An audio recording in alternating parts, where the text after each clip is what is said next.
నవీన్ గారు మనందరం కలిసి 2 లక్షల మొక్కలు నాటుదాం. నేను నాటుతున్నాను, మీరు నాటుతున్నారు కదా, మనందరం కలిసి నాటుదామండి.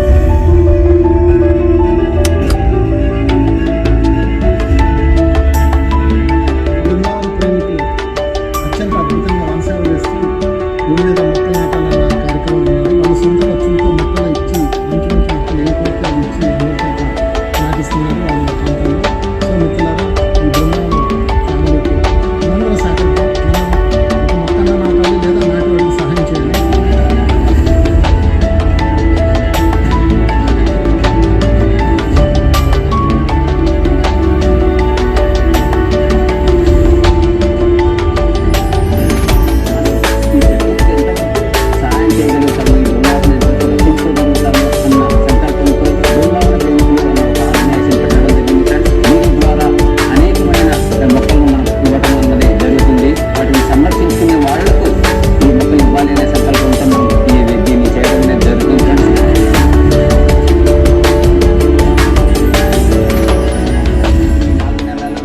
దాదాపు 40,000 మొక్కలను మనం ఇవ్వడం జరిగింది ఫ్రెండ్స్. దీనికి ఎంతోమంది మన పిరమిడ్ మాస్టర్లు సహాయ సహకారాలు అందించారు. వారితో పాటు యుఎస్ఏ సద్గురు మూవ్మెంట్ ఎంతగానో మనకు సహాయాన్ని అందిస్తుంది ఫ్రెండ్స్. వీళ్ళందరికీ కూడా కృతజ్ఞతలు తెలుపుకుంటున్నాను. భావితరాలకు ఏదైనా ఆస్తి ఇవ్వటం అన్నది ఉందంటే మనం ఇచ్చే ఆస్తులు అంతస్తులు అంటే డబ్బులు కానీ భూములు కానీ ఇలాంటివి కాదు ఫ్రెండ్స్. ప్రకృతిని రక్షిస్తాము, ఆ ప్రకృతి ద్వారానే వాళ్ళందరూ రక్షించబడతారు. అందుకు మనం ప్రతి ఒక్కరం కూడా ఈ మొక్కలు నాటే కార్యక్రమంలో అందరం భాగస్వామ్యమైదాం. దీన్ని అద్భుతంగా ముందుకు తీసుకెళ్దాం ఫ్రెండ్స్. దీనికి ప్రతి ఒక్కరి సహాయ సహకారాలు అందించాలని కోరుకుంటున్నాం. Thank you.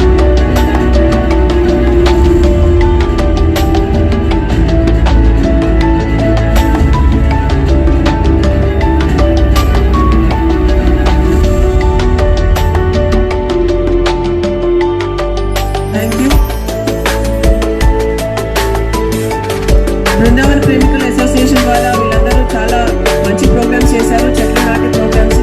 I request Rai Chalapathi Raju గారు to speak a few words about this. అందరికీ నమస్కారం. నవీన్ తూర్పుగోదావరి జిల్లాలో వాళ్ళ స్కూల్స్లో ఈ మొక్కలు పంచడం కార్యక్రమంలో నేను కూడా పాల్గొనే అవకాశం దక్కింది. ఆ రోజు చాలా అవసరం. ఈరోజు భూమి మీద ఏడాదికి 11 లక్షల ఎకరాల్లో అడవిని నరుకుతున్నారు. 100-200 సంవత్సరాల వయసున్న చెట్లను వికర్షణ రహితంగా నరికేస్తున్నారు. ఎవరైతే ఈ డిపార్ట్మెంట్ అయితే ఈ వృక్షాన్ని రక్షించాలో ఆ డిపార్ట్మెంట్ సహకారంతో ఇంత విధ్వంసం జరిగింది. భవిష్యత్తు తరాలకు భవిష్యత్తు ఏది? రేపు ఎక్కడ గాలి పెంచినట్టు గాలి సమస్య చాలా తీవ్రంగా ఉంది.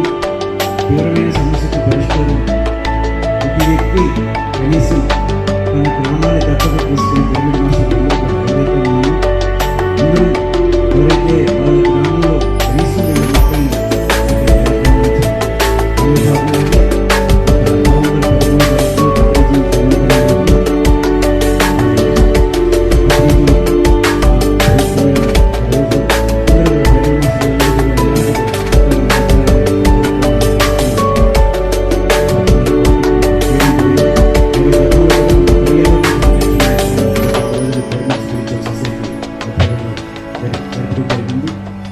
తూర్పుగోదావరి జిల్లా ద్రాక్షారామ పుణ్యక్షేత్రం నుంచి అమరావతి